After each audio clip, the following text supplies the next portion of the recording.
I am very pleased that we have got Shuka Bidarian, TV presenter, documentary maker, and writer focusing on environmental, sustainability, and climate change issues for English and Farsi-speaking audiences worldwide. Shuka presented and produced the first ever climate change documentary in Farsi, based on her experiences at COP26 in Glasgow, where she interviewed Vice President Al Gore, John Kerry, US Special Climate Envoy, and Alex Sharma, MP, the president of COP26.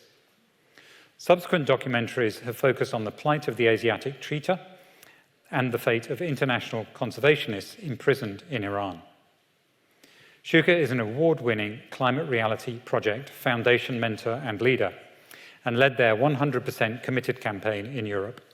She's a passionate climate activist, and she believes it's everyone's responsibility to act and provide a habitable place for future generations. Please welcome Shuka to the stage.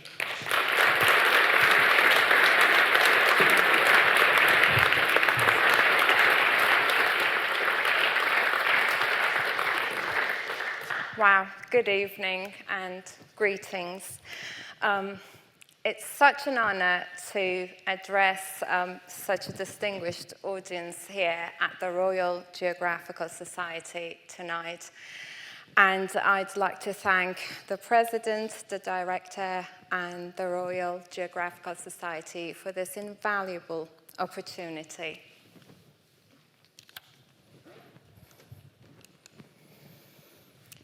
Previously known as Persia, Iran is positioned at the intersection of Central Asia, West Asia, and the Arab nations in the Middle East. Iran borders Armenia, Turkmenistan, and the Caspian Sea in the north, and Azerbaijan, and Turkey and Iraq to the west, Afghanistan and Pakistan to the east, and the Persian Gulf and the Sea of Oman to the south. And the country's significant location and its access to the Persian Gulf in the south has made Iran an important country throughout its history. Iran has a variable climate. It is mostly arid and semi-arid, except the northern coastal region and parts of western Iran. The climate is extremely continental, with dry and hot summer and very cold winter, especially in the inland areas. And Iran's diverse environment is characterized by two mountain ranges, 10 biosphere reserve, and 34 Ramsar-listed wetlands, along with distinctive drylands and forests. And its landscape comprises 5 ecological regions.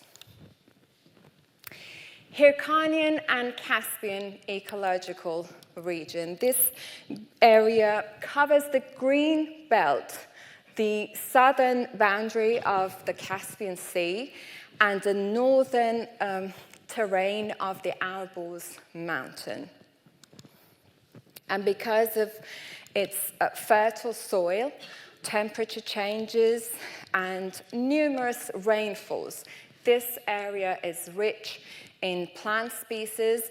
There are nearly 140 plant species in this region, including truffle mushrooms.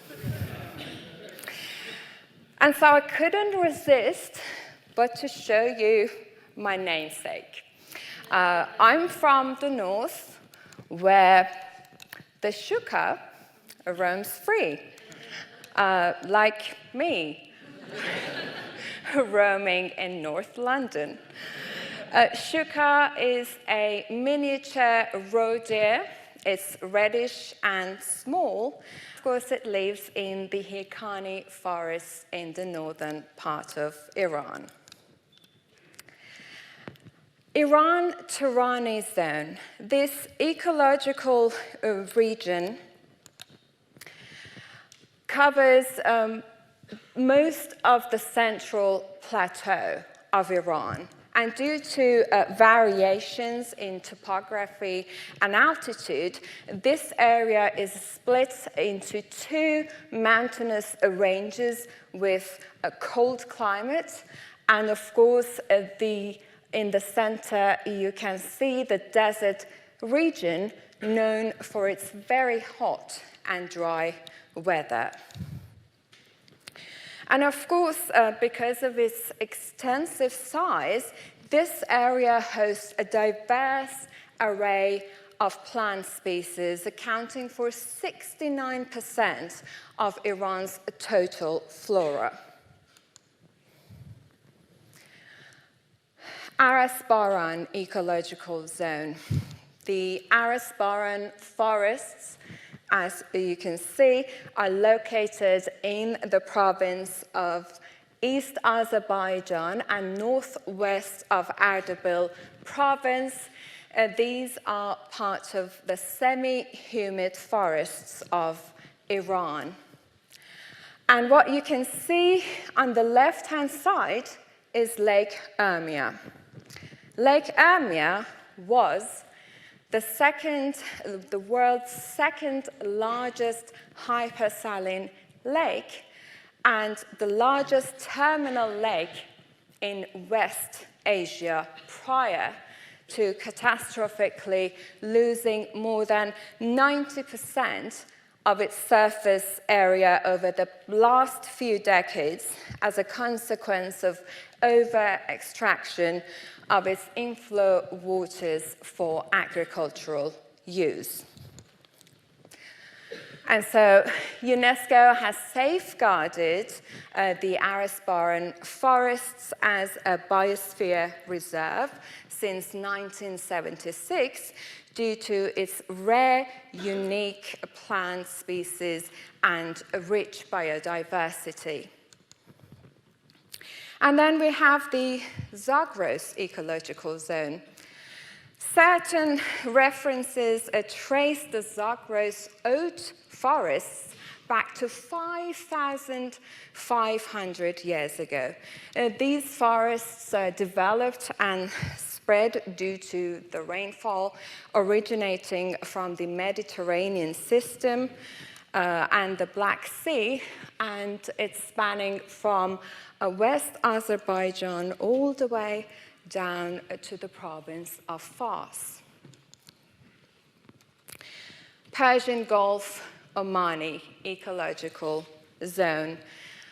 This region includes part of southwest and all of the southern coastal areas of Iran. And as you can see, due to ecological differences, the main vegetation is divided into two territories. We have the Persian Gulf and the Sea of Oman.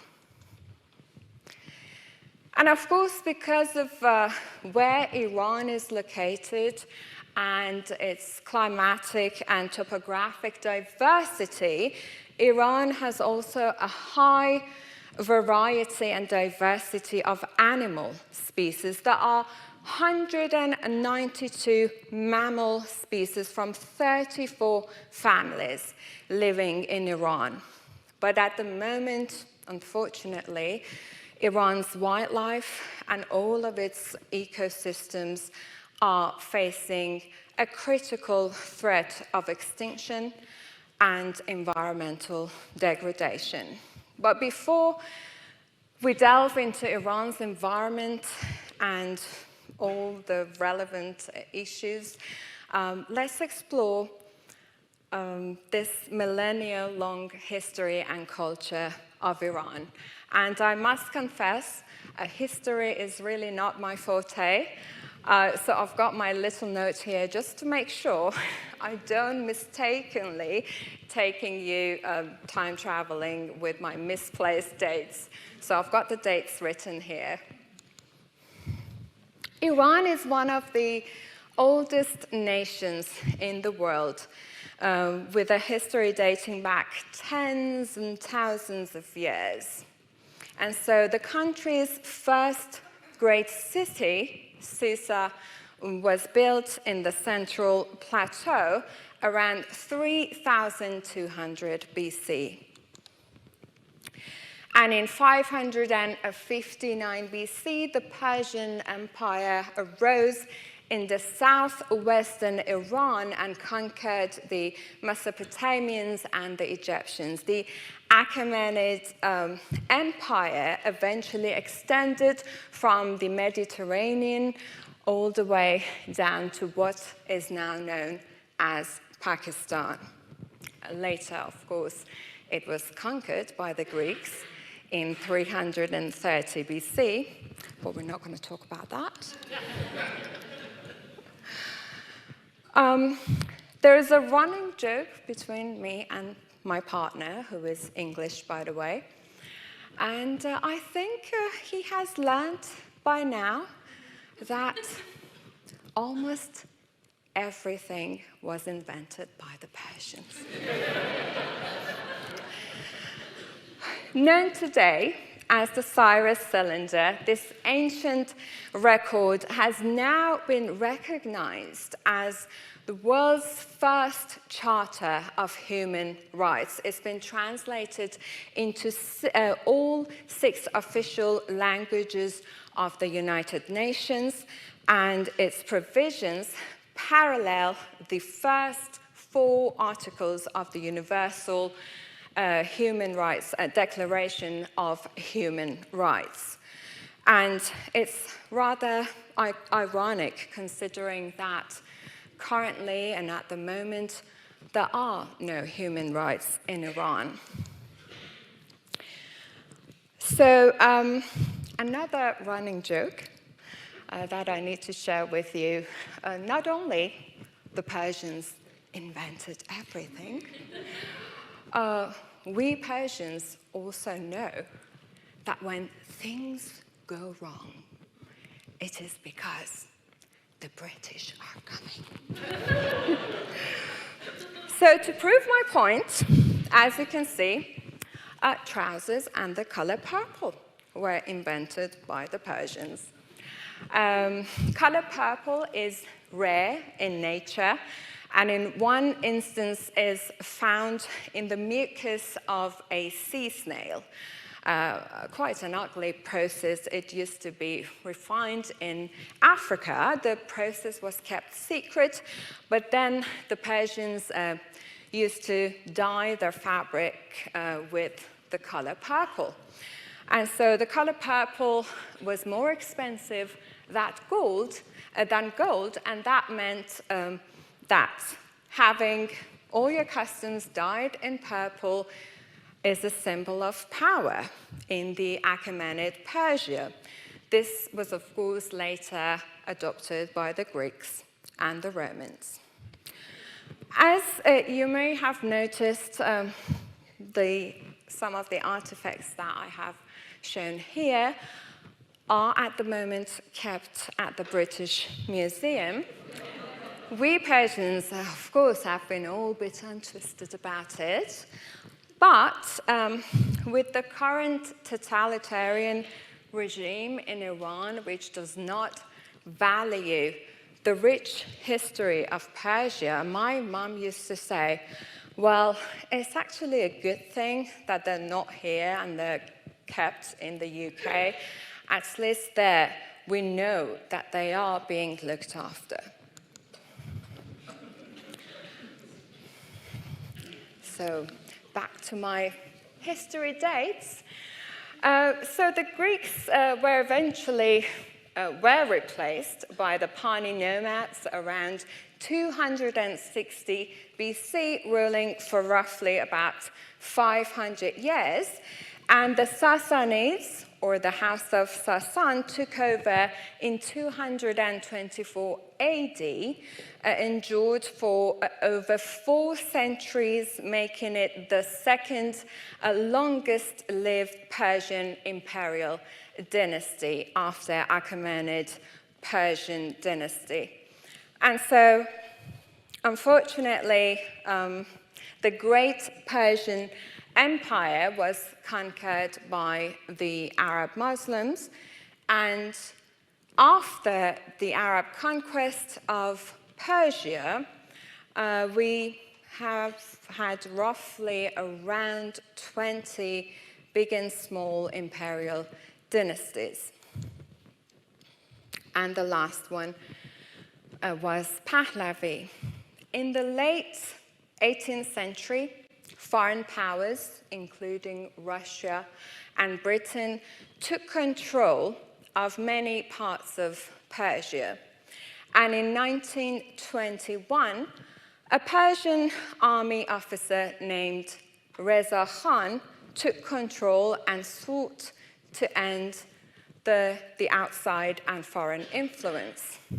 In 1935, he renamed the country Iran. Many see Reza Shah as a benevolent dictator who used force to modernize Iran and to protect women's rights from radical Islam. During Reza Shah's 16 years of rule, major developments, including large road constructions and a national railway, were established. Modern education was introduced, and Iran's first university, University of Tehran, was established. And so eventually Reza Shah was forced by the invading British to abdicate in favor of his son, Mohammad Reza Pahlavi, who replaced him as Shah on the throne on September 1941. Now, during the reign of Shah, rapid economic growth and the restructuring of the educational system mandated the need to incorporate women at all levels of the society. And so increasingly women were involved in different aspects of society, gaining autonomy, and in many cases, in many instances, emulating their Western counterparts. So in 1963, Shah granted voting rights to women. And that very year, 6 women were elected to the parliament at the parliamentary election, and Shah appointed 2 women to serve in the Senate. 4 years later, his government passed the Family Protection Law, which put women on the equal footing with men in the matters of divorce and child custody. 45 years ago tomorrow, the Shah left Iran at the end of the 1-year revolution. In 1979, many Iranians who felt Pahlavi was corrupt forced him to flee, ending the reign of the Shahs in Iran. And since then, religious leaders have been ruling the country. And one of the revolutionary government's first acts was to suspend the Family Protection Law and to dismantle the family courts in Iran.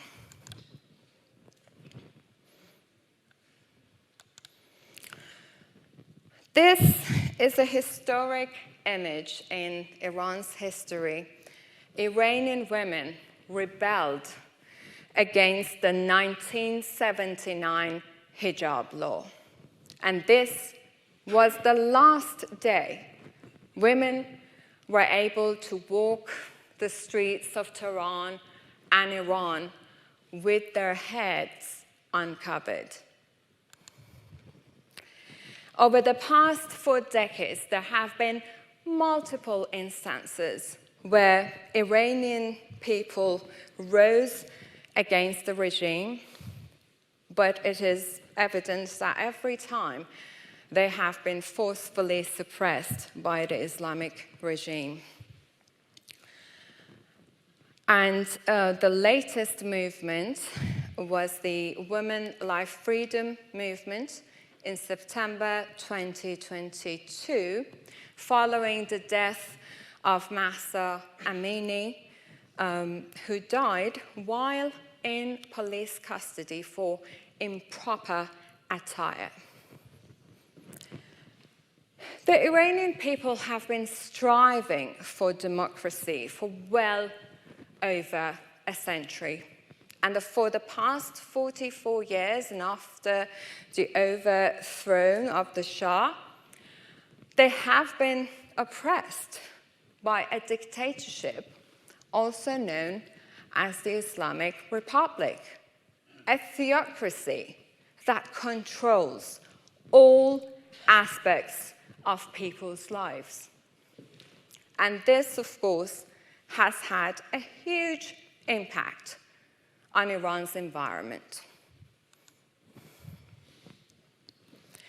In the absence of democratic institutions and structures, and with the regime's economic isolation from the global market, the corruption, and its ideology, Iran has faced an unprecedented rate of environmental degradation. Economic sanctions have been used against Iran since the revolution, and in response, the Islamic regime has adopted a series of survivalist policies with huge environmental implications. So the report from Johns Hopkins University, authored by Dr. Kaveh Madani, shows how the Islamic regime, in response to the global sanctions, adopt these policies, the survivalist policies, and how they have impacted Iran's environment. This graph demonstrates the relationship between the economic growth and the environmental degradation under sanctions. And so, as you can see, the sanction effect increases the natural resource dependency and also changes the environmental Kuznets curve. Now, according to the environmental Kuznets curve hypothesis, the environmental pressure or the resource use first increases with GDP, and once it reaches the threshold income level, it then declines per capita GDP.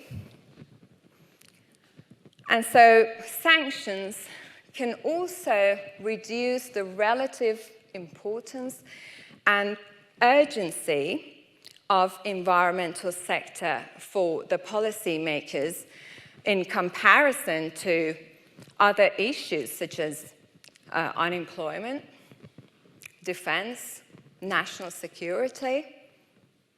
And so a system that is operating in crisis management mode has very limited capacity to deal with problems that have a long-term nature, such as environmental problems.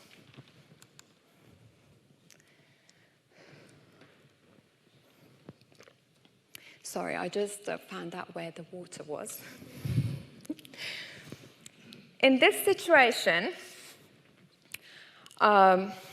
issues of security, in particular, the threats to regimes' power and control becomes the priority over the environmental protection. And that is exactly why the Islamic Republic of Iran has been successfully launching satellites, military satellites, and building missiles and attack drones, as we have been witnessing in Ukraine, in Gaza, and in Lebanon, and the Red Sea, and Syria, but is completely unable to produce technologies that can help reduce air pollution, for instance, or a great agricultural system that preserves and conserves Iran's water resources for future generations. So I'm going to, in the next few slides, I'm going to outline the foundations of the regime's ideology and its environmental impacts. The ideological, socio-economic, and cultural changes after the revolution caused a serious population boom. It almost more than doubled the population in just 2 decades. And most of this growth, of course, was encouraged by Khomeini during Iran-Iraq war to ensure an adequate number of soldiers if the war took longer. And so one of the simple byproduct of a rapid population growth is a commensurate increase in water demand and a drastic decline in per capita water availability. We also know that food security has been an enduring challenge for the MENA governments, Middle East and North Africa governments. And so limited water availability, high population, and political instability make this region also very vulnerable to food shortages. And therefore, food security has always ranked high on the agenda of MENA governments. And so the desire for self-sufficiency in food has been a common theme, of course, with huge impacts on water resources. And so in Iran, after the war and the economic sanctions after the revolution, food security has become even a more pressing challenge for the government. So the ideology of the regime has been to seek food self-sufficiency in order to achieve food security. And I mean, it has failed massively, by the way. And so to grow food and to rebuild Iran after the Iran-Iraq war, Khatam al-Anbiya construction headquarters were established.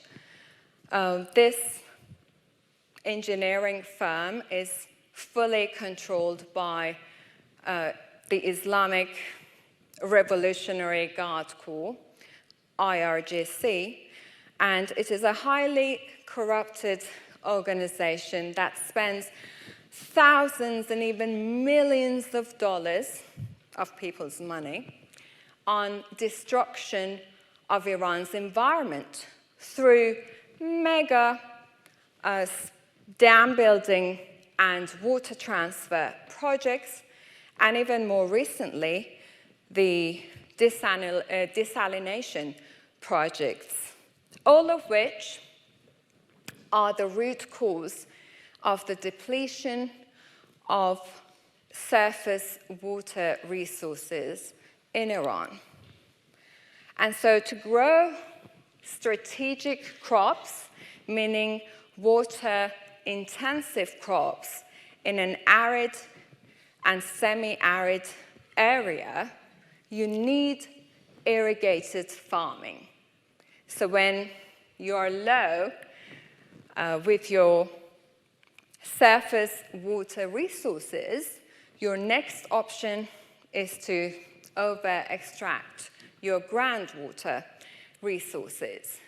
And so this has been the case for the past 44 years, despite all the warnings given by the water scientists and experts. And as you can see, with the over-abstraction of the non-renewable groundwater resources, Iran at the moment is on a state of water bankruptcy, and Iran has almost run out of underground water. And so the ideology of the regime and the over-abstraction of the surface and groundwater resources in Iran resulted in so many environmental problems: land subsidence, drying wetlands, soil degradation, and with that also came sand and dust storms, habitat loss, and of course, wildlife decline. We have already lost these species and many more, but some of the species are still hanging on. And one of these species is the Asiatic cheetah. So in the next slide, parts of my documentary will showcase the magnificence of this majestic creature in the Persian culture.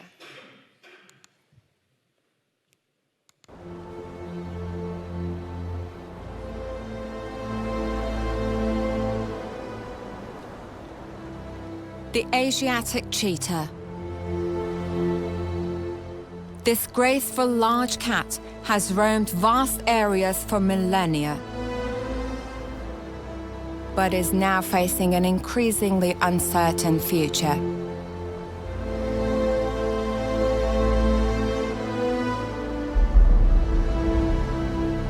The habitat of the Asiatic cheetah once extended from the Mediterranean coast all the way to India. It is now limited to just Iran. It is why the Asiatic cheetah is now also known as the Iranian cheetah. Today, the Iranian cheetah is found only in parts of the northeast of the country and the deserts of central Iran. While the African cheetah is listed as vulnerable by IUCN Red List, its Asiatic cousin is critically endangered. 2 steps ahead of the African cheetah, and just 1 step away from extinction. But why are we allowing this to happen? The Asiatic cheetah has a significant place in Iranian history, culture, and literature. The cheetah is featured in ancient paintings, pottery, and literature, including the famous 10th century Persian book of poetry, the Shahnameh, the Book of Kings, in which the author, Ferdowsi, describes the greatness and glory of this majestic cat in Persian royal courts. Cheetahs were domesticated and trained by handlers for the royals. The large number of cheetahs in the king's court were a sign of power and status. But over the years, as the human population has rapidly expanded, the number of cheetahs has decreased dramatically. The Asiatic cheetah is facing a critical threat of extinction, with only 16 individuals remaining in the wild. And this challenging circumstance arises from the unfortunate imprisonment of the Iranian conservationists who were actively involved in conserving the Asiatic cheetah, and not just the Asiatic cheetah, but other endangered species in Iran. And so their incarceration has severely impacted the ongoing efforts to safeguard and preserve this majestic species. In 2018, 9 members of Persian Wildlife Heritage Foundation were arrested by the Islamic Revolutionary Guard Corps on the alleged charges of espionage. Dr. Qaboos Sayyid Amami, one of the founding members, mysteriously died only 2 weeks after being detained in Evin prison. And his colleagues who were arrested with him all have been sentenced to long-term imprisonment. And as we speak, 9 members still languish in jail. Threats, accusations, prolonged interrogations, and physical and psychological torture were just part of what they experienced in prison. Their crime? To love Iran and to want to preserve and conserve Iran's wildlife and endangered species.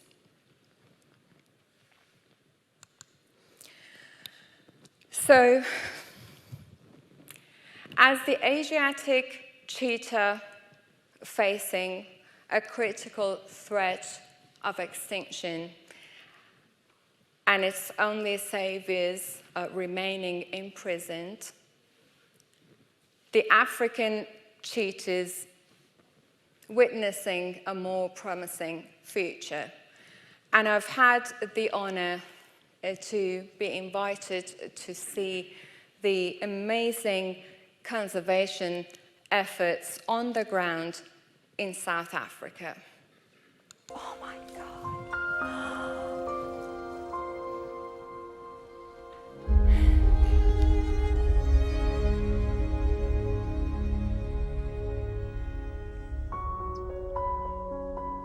It's so amazing.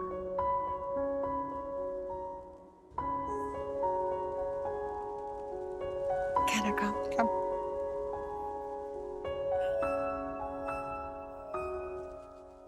It's just so incredible, and I don't know how to describe it. It's just so amazing to be able to see them in their natural habitat.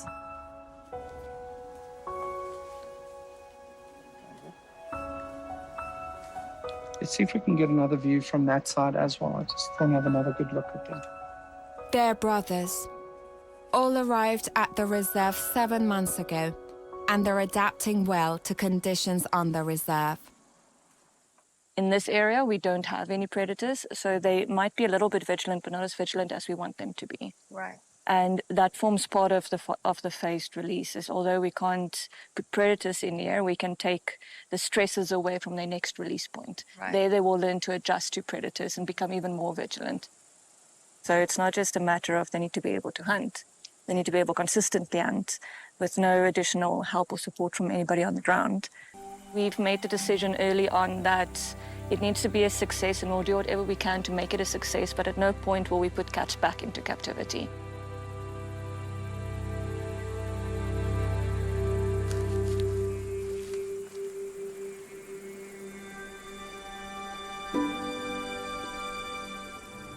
I've returned to visit cheetahs now living wild in the savannah.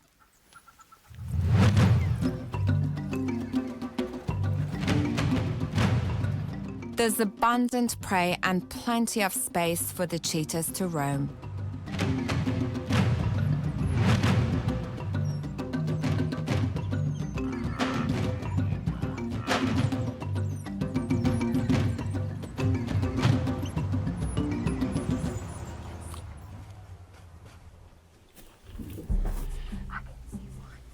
Hello, my big boy.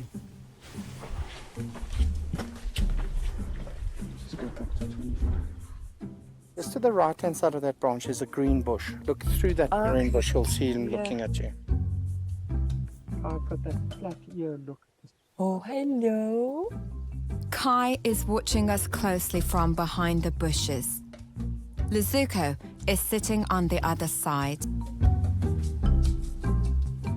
These two cheetahs that we've just found, they've been living here in the wild for more than a year now. They're pretending they haven't noticed us, but they're totally aware of our presence. While we're still looking at them, something unexpected happens. Oh, he's walking, he's walking. Kai decides to approach us. Okay, just don't do anything. Don't move, don't try and touch. I'm standing only 1 meter away from Kai. It was just... Look at this. Kai comes to our vehicle and starts smelling and sniffing around the front wheel. After a while, he decides to lay in front of the car.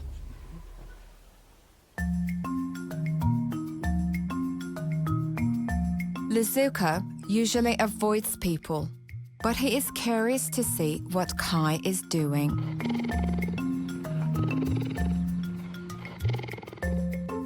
After watching Kai, he leaves the bushes and comes closer.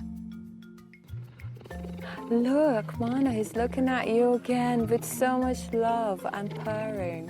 My God, that is a beautiful shot of his face.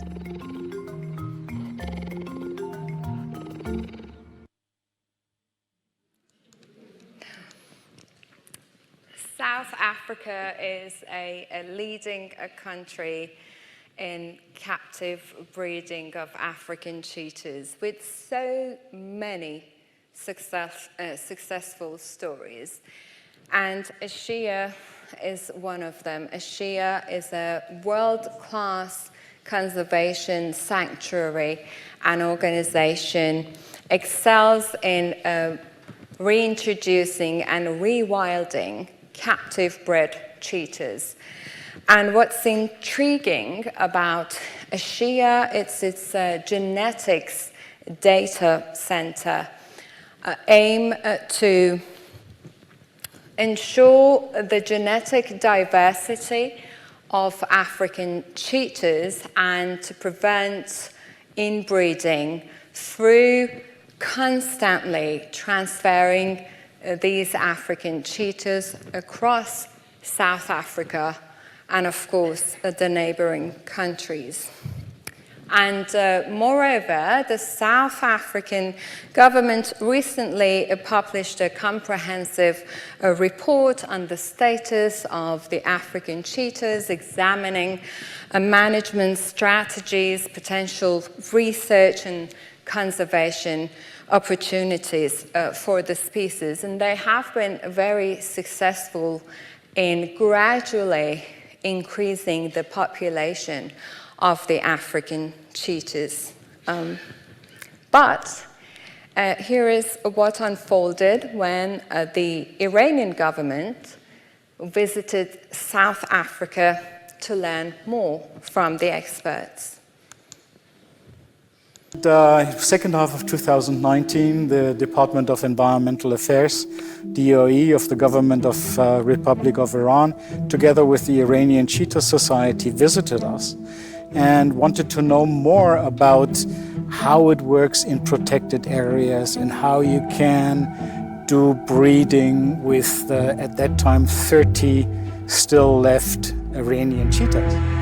We showed them the wilding sections, game reserves, and we said, well, the steps you have to do. You can do breeding in the breeding center, which they have then developed. But there's much more to it. You have to breed, you have to wild, and you have to protect your cheetahs, and you have to create a fenced game reserve. Unfortunately, I think only 10% of what we showed them could be done was then put into reality. It makes you feel a bit depressive because you give them a recipe how it could be done and there's no follow through. But I think the real problem is that in Iran there is not a person in power standing behind it. It's very nice to have it on the t-shirts of the soccer players, and it's very nice. It's just showing that we are interested in a cheetah, but there is not any political will behind it. Do you think there is still hope for the Asiatic cheetah? Well, there's always hope, but the question, is it realistic to save the species? Technically, the species is already extinct. It is a question of acting now, not tomorrow, now.